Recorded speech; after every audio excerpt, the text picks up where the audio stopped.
बिस्मिल्लाहिर्रहमानिर्रहीम। अस्सलाम वालेकुम नाज़रीन। आज के वीलॉग में आपको सबसे पहले बताएंगे अरशद शरीफ कत्ल केस के हवाले से सुप्रीम कोर्ट ऑफ पाकिस्तान में होने वाली समाअत, जिसमें JIT के सरबराह और चंद मेंबरान सुप्रीम कोर्ट ऑफ पाकिस्तान में पेश हुए हैं और सुप्रीम कोर्ट के जज साहिबान का उनके साथ जो मुकालमा हुआ और उसके नतीजे में जो रिमार्क्स आए हैं और जो तफसीलात हैं और अरशद शरीफ के कत्ल के केस में क्या प्रोग्रेस है वो आपसे शेयर कर लेते हैं। प्रोग्रेस यही है कि JIT के जो सरबराह हैं उन्होंने बड़ा कैटेगोरिक एक स्टेटमेंट दे दिया है सुप्रीम कोर्ट ऑफ पाकिस्तान में आज, जिसमें उन्होंने कहा है कि कीनिया ने शवाहिद तक रसाई नहीं दी है। उन्होंने कहा जी कीनिया ने शवाहिद तक रसाई ही नहीं दी है और कोई ठोस मवाद नहीं मिला। अब ये बड़ा कैटेगोरिक स्टेटमेंट है। अब जो रिपोर्ट है सुप्रीम कोर्ट ऑफ पाकिस्तान में जमा कराई गई है JIT की तरफ से, जो कि अभी भी मुकम्मल नहीं है, चीफ जस्टिस ऑफ पाकिस्तान ने कहा है कि 1 माह में रिपोर्ट को मुकम्मल करें और मार्च तक समाअत को मुलतवी कर दिया है। लेकिन जितनी भी रिपोर्ट जमा कराई जा चुकी है ये उसका खुलासा है जो शुरू में ही मैंने आपको पेश कर दिया। यानी कि अगर ये स्टेटमेंट दे दिया है JIT के सरबराह ने कि कोई ठोस मवाद ही नहीं मिला हमें अरशद शरीफ के कत्ल के हवाले से, तो पीछे फिर बचता तो कुछ नहीं है, क्योंकि इनको जो भेजा था सुप्रीम कोर्ट ने वो तो मवाद हासिल करने के लिए ही भेजा था। क्योंकि अरशद शरीफ के कत्ल के हवाले से जो भी एविडेंस मिल सकता था वो गैदर करना था, इंफॉर्मेशन जो भी मिल सकती थी वो गैदर करनी थी और इवेंचुअली फिर सुप्रीम कोर्ट ऑफ पाकिस्तान में पेश करनी थी। तो उन्होंने ये कह ही दिया है कि जी हमें तो कोई ठोस मवाद मिल ही नहीं सका है, क्योंकि कीनियन अथॉरिटीज़ ने हमारे साथ कोई वहाँ पर किसी किस्म का ताउन नहीं किया। अच्छा, जस्टिस मज़ाहिर अली नकवी साहब के जो रिमार्क्स हैं उन्होंने सरजनिश की। उन्होंने ये बोला कि जिस काम के लिए आपको भेजा था वो काम हुआ, कत्ल से रिलेटेड मवाद आपको मिला नहीं मिला। तो JIT के सरबराह ने कहना शुरू कर दिया सर हम गए हैं वहाँ पे हुक्काम से मिले हैं। तो जस्टिस साहब ने बोला जी आप हमें कहानियाँ ना सुनाएं, आपको शायद हमारी बात समझ नहीं आ रही, आप हमें सिंपली बताएं कि आपको कत्ल से मुताल्लिक कोई मवाद मिला या नहीं मिला। तो उसके बाद उन्होंने कहा जी कि कोई नहीं मिला। जस्टिस एजाजुल एहसन साहब के रिमार्क्स भी अहम है। उन्होंने एक बड़ा अहम सवाल उठाया। अब मवाद नहीं मिला तो उन्होंने बड़ा अहम सवाल उठाया कि अरशद शरीफ का मोबाइल और दीगर सामान कहाँ पर है। तो उसका जवाब दिया गया कि अरशद शरीफ का मोबाइल और उनका iPad कीनिया की IT डिपार्टमेंट के पास है और बाकी सामान जो है वो मौसूल हो चुका हुआ है। तो अब कीनिया के IT डिपार्टमेंट के पास है तो वो क्यों है, और वो अगर उनके पास है तो आपको उस तक रसाई नहीं हो सकी, और अगर IT डिपार्टमेंट के पास है तो उसका कोई प्रूफ उस रिपोर्ट में साथ लगाया गया नहीं लगाया गया, क्योंकि अरशद शरीफ का मोबाइल और उनका iPad बड़ी अहमियत का हामिल है सारी सूरत हाल में। जस्टिस एजाजुल एहसन साहब ने और बड़े अहम रिमार्क्स दिए। उन्होंने कहा कि इस केस के 3 ज़ाविये हैं। नंबर 1 ये कि पाकिस्तान से भागने पर किसने मजबूर किया अरशद शरीफ को। नंबर 2 ये कि मुकदमात किसने दर्ज करवाए। नंबर 3 ये कि अरशद शरीफ को ऐसा क्या दिखाया गया कि वो मुल्क से चले गए।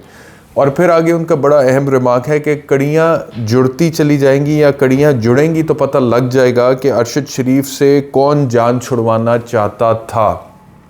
अब बज़ाहिर ये कॉमन सेंस की बातें हैं जितनी जस्टिस एजाजुल एहसन साहब ने कही हैं कि जी भागने पर किसने मजबूर किया, मुकदमात किसने दर्ज करवाए, ऐसा क्या दिखाया गया कि मुल्क छोड़कर चले गए, कड़ियाँ जुड़ेंगी तो पता लग जाएगा कि कौन जान छुड़वाना चाहता है। तो अपेरेंटली तो क्रिमिनल इन्वेस्टिगेशन ऐसी होती है और इतनी मुश्किल नहीं होती है और उसमें कड़ियों से कड़ियाँ जुड़ती चली जाती हैं और मामलात सामने आ जाते हैं। लेकिन जब JIT ने आके ये बोल ही दिया जी कि कीनिया हमारे साथ ताउन ही नहीं कर रहा, तो वहाँ पर फिर ये सवाल पैदा हुआ कि क्यों ताउन नहीं कर रहा। वज़ारत ख़ारजा की आपने उसमें जो खदमात थी वो हासिल करने की कोशिश की थी। और फिर एक सवाल जस्टिस एजाजुल एहसन ने उठाया और वो ये उठाया कि अगर कीनियन अथॉरिटीज़ आपके साथ ताउन नहीं कर रही है तो आपने अक़वाम मुत्तहिदा से क्यों नहीं रब्ता किया। इस मौके पर एडिशनल अटॉर्नी जनरल साहब सामने आ गए और उन्होंने बोला सर कीनिया एक दोस्त मुल्क है और मुख्तलिफ़ मामलात पे उनके साथ ताउन चलता रहता है। अब अक़वाम मुत्तहिदा जाएंगे तो दोनों मुल्कों के जो ताल्लुकात हैं आपसी दोस्ताना ताल्लुकात वो ख़राब हो सकते हैं, तो लिहाजा अभी मौका नहीं है अक़वाम मुत्तहिदा जाने का। अच्छा जी, अगर अभी मौका नहीं है तो फिर कब मौका है। दूसरा, कीनिया के साथ पाकिस्तान के जो ताल्लुकात हैं उनमें क्या दरार पड़ सकती है अक़वाम मुत्तहिदा जाने से, क्योंकि अक़वाम मुत्तहिदा एक इंटरनेशनल बॉडी है और उस इंटरनेशनल बॉडी में पाकिस्तान भी कवर होता है और कीनिया भी कवर होता है। और अक़वाम मुत्तहिदा अगर एक्टिव होती है, इंटरफेयर करती है, उसका ताउन आप तलब करते हैं और वो फ़राहम करती है, तो उससे पाकिस्तान और कीनिया के ताल्लुकात और कौन से ताल्लुकात और उन ताल्लुकात की क्या नौइयत है, वो कैसे इफ़ेक्ट होंगे, ये नहीं बताया। यानी कि कीनिया से तो पाकिस्तान को कोई एड मौशी वो नहीं मिल रही, मावनत कोई एड नहीं मिल रही, कोई और मिलिट्री पॉइंट ऑफ व्यू से अल्हम्दुलिल्लाह पाकिस्तान तो कीनिया से तगड़ा है हर लिहाज से। तो कौन से ताल्लुकात कैसे कौन से मामलात पर कीनियन स्टेट के साथ हमारे ताल्लुकात ऐसे हैं जो कि ख़राब हो सकते हैं, जिसकी वजह से अक़वाम मुत्तहिदा जाने के बारे में सोचा भी नहीं JIT ने, इसका जवाब भी वो नहीं दे सकें।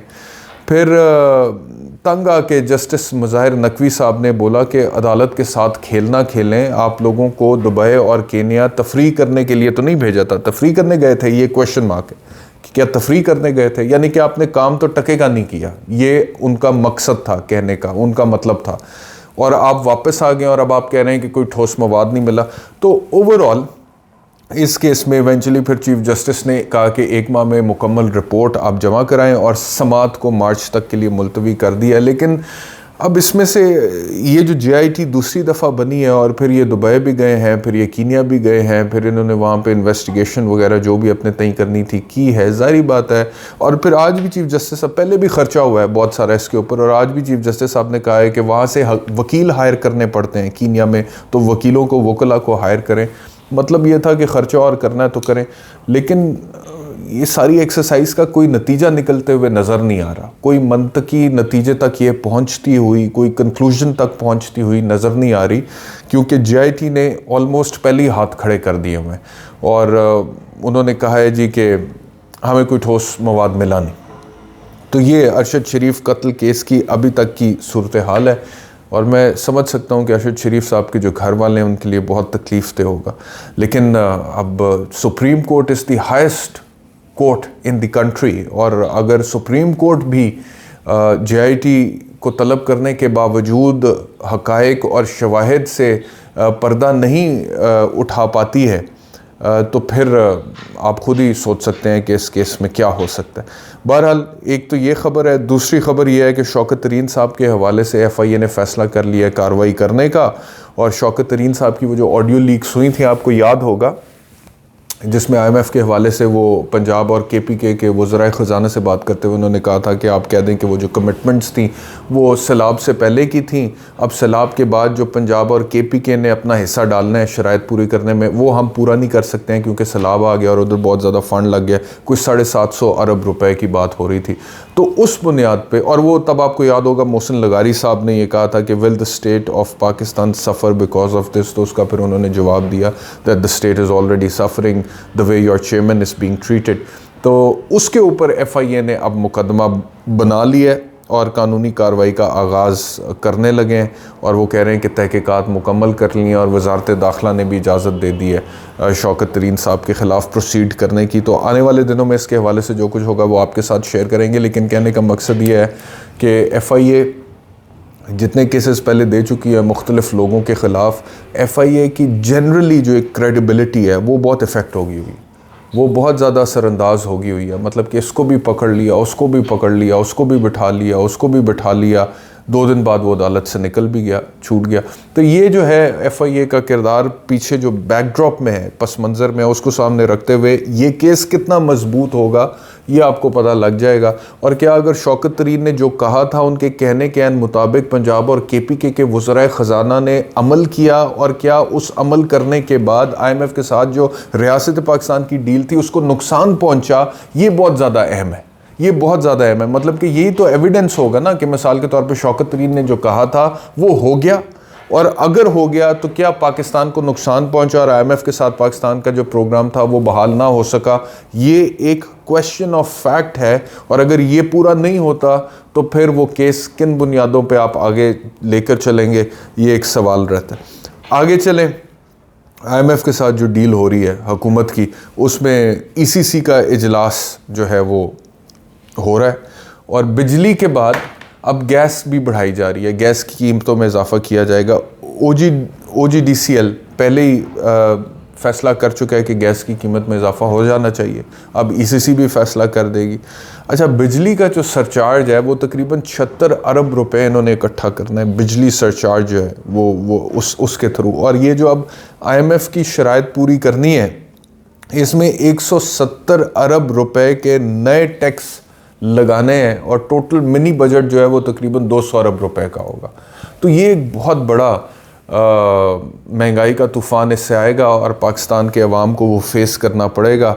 लेकिन सूरत हाल ऐसी है कि आप कहते हैं कि हमने डिफ़ॉल्ट से बचना है, डिफ़ॉल्ट से बचना है तो IMF की इंस्टॉलमेंट चाहिए। IMF की इंस्टॉलमेंट तब आएगी जब IMF की शराइत को मानेंगे, IMF की शराइत को मानेंगे तो मिनी बजट लाएंगे, मिनी बजट लाएंगे तो अवाम के ऊपर टैक्स लगाएंगे, अवाम के ऊपर टैक्स लगाएंगे तो महंगाई का तूफ़ान आएगा। और ये एक विशियस सर्कल है जिसके अंदर हम फंसे हुए हैं। और आखिरी बात आज के वीलॉग में मैं आपसे अर्ज़ करूँ कि मैं सोच रहा था कि ये जो गिरफ़्तारियों का मौसम है और ये जो इंतकामी कार्रवाइयों का मौसम है, बहुत सारे लोगों के ख़िलाफ़ बहुत सारे मुकदमात हुए हैं और गिरफ़्तारियाँ भी हुई हैं, तो ये कहाँ जाके रुकेगा, ये किधर जाकर ठहरेगा। तो ये जब सिलसिला एक दफ़ा शुरू हो जाता है ना, तो उस वक्त वक्ती तौर पे जो इक़्तिदार में होता है उसे लगता ही है कि मैं इसका बेनिफिशरी हूँ और दूसरों को मैंने सबक सिखा दिया। लेकिन असल में जब इंतकामी कार्रवाई होती है एज़ अपोज टू मेरिट्स, तो आप अपने सिस्टम को वीकन कर रहे होते हैं। जब आप सिस्टम को वीकन कर रहे होते हैं तो वही सिस्टम कल को जब किसी और के हाथ में आता है, चाहे वो उसके हाथ में आए जिसके साथ इंतकामी कार्रवाइयाँ आज आप कर रहे हैं, या किसी और के हाथ में आए, तो आपकी भी बारी आ जाती होती है। तो इंतकामी कार्रवाइयों से बचने का एक रास्ता यही होता है कि आप सिस्टम को मजबूत करें, उसके अंदर मेरिटोक्रेसी को इंश्योर करें। और अगर आप मेरिट से हट कर मामलात आगे बढ़ाते हैं तो फिर आप निज़ाम का बुरा कर रहे हैं आप, और जो कभी ना कभी आपके ऊपर भी रिफ्लेक्ट करेगा। वो कहते हैं ना कि जैसा करोगे वैसा भरोगे। तो ये चीज़ PDM को समझ नहीं आ रही है। PDM को ये लग रहा है कि अभी जो कुछ हो रहा है ये ऐसे ही होता रहेगा, लेकिन अगर थोड़ा सा पीछे चले जाए तो मामलात बड़े मुख्तलिफ थे। पाकिस्तान तहरीक इंसाफ की जब हुकूमत थी तो PDM वाले जब ऑपोजिशन में थे, जो कुछ तब हो रहा था वो खैर इस लेवल पे तो नहीं था जो कुछ आज PDM वाले कर रहे हैं, मैं तो कई दफ़ा ये पहले कह चुका हूँ। लेकिन बहरहाल जो कुछ अब हो रहा है इसके भी असरात फ्यूचर में आएंगे और तारीख़ हमें बहुत सिखाती है। इस हवाले से किसी दिन तफसीली इसके ऊपर गुफ्तगू करूँगा। बहुत शुक्रिया आज का वीलॉग देखने के लिए। अपना ख्याल रखें। अल्लाह हाफ़िज़।